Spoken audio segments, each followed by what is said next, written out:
Okay, this video will be going over our no huddle offense, and I'm just going to do a real dry and simple run through, and then we'll cover most of the details in practice.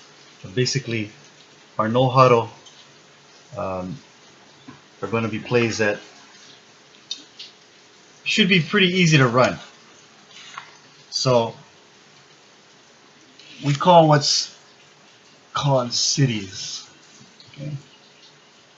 City formation. So every one of our formation in a no huddle is going to be named after a city. So it's up to you guys to memorize them and know what the formations are. I know you guys got to learn all our base formations, but our no huddle is going to be run very differently because it's a very fast-paced offense that we'll be able to run as a change of pace offense. So the first thing to note is that all our no huddle plays are run out of shotgun. And we're going to line up 4 receivers. So our first formation will be Dallas. Okay, so Dallas will have 4 receivers. We'll have our X opposite.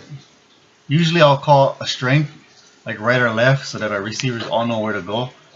But since I was thinking that maybe we could keep our receivers on the same side of the field so they don't got to move around since it is a no huddle.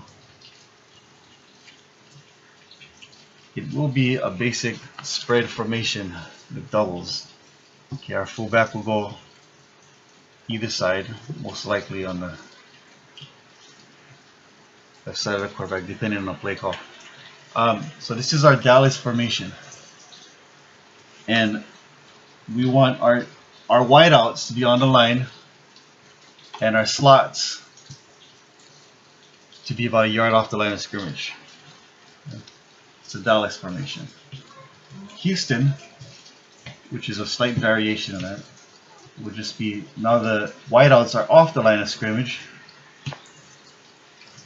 and our slots are now on the line of scrimmage. Okay, doesn't look like much of a change, but it does affect our passing routes.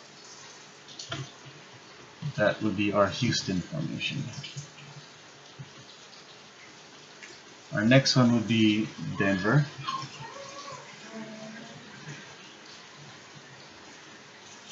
So if I call it Denver right, that is our trips formation, okay? In a spread. So it looks like this now. And you notice that our other spread in our base offense is not like this. Our Y is always on the line in the pattern formation and the H is out there in the slot. But we're running a spread formation now. It's going to be a mostly passing situation. So now in a spread, we want to get this H back in this position to make some plays on that outside backer. So this would be Denver right. Denver left, of course, we flip it over, right? Okay. The last formation will be Boston. Boston formation is basically a bunch formation. So Y on the line of scrimmage, H back about a yard off, Z back, Z receiver about a yard off outside. So this would be a Boston right. We don't want you too far out, maybe just inside of the hash or around the hash, depending on where you are on the field. So these are our 4 formations that we'll be running in the no huddle. Now, the way our no huddle plays work is, depending on what formation we got. Let's see. Let's start with our base Dallas formation.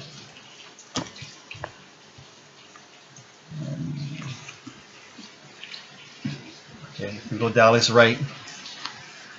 Anytime there's 2 receivers on either side of the ball, as in the Dallas and Houston formations, there's going to be 2 numbers that are called, and then 1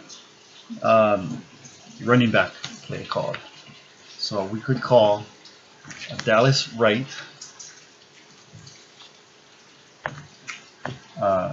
90 F stab.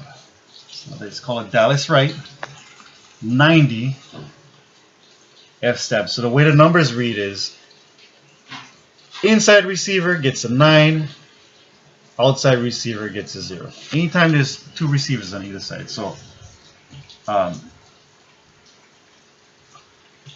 H-back gets a 9, outside receiver gets a 0, and likewise on the opposite side. That will be a 90, and the F fullback just does a stab. And we've gone over this before. Stab, right up the middle. You sit and wait, split the backers, they're on a stab.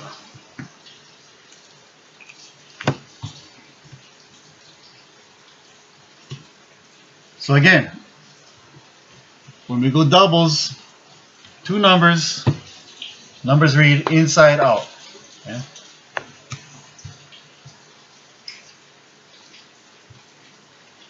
If we got trips or bunch,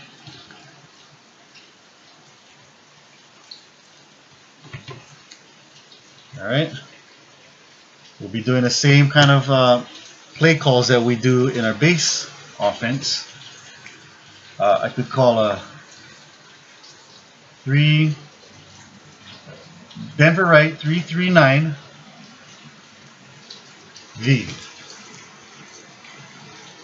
Right? And basically, single side receiver gets the first number. You run a 3. Next receiver gets the next number. He runs a 3. This guy runs a goal, a 9 route. And who gets the V? The H-back, that's right. So he's going to come here and do that V route. And if I don't give the F a specific route to do, what do? You guys know. You guys have check release, right? You check for that backer blitz, or if there's any lineman leaking through. If there's nobody, then you can have a free release to do a swing.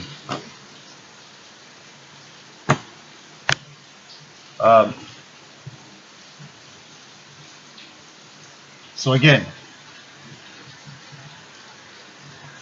when we're in, anytime we have 3 receivers out there, we'll go with the original style of play call with the 3 numbers and a back call.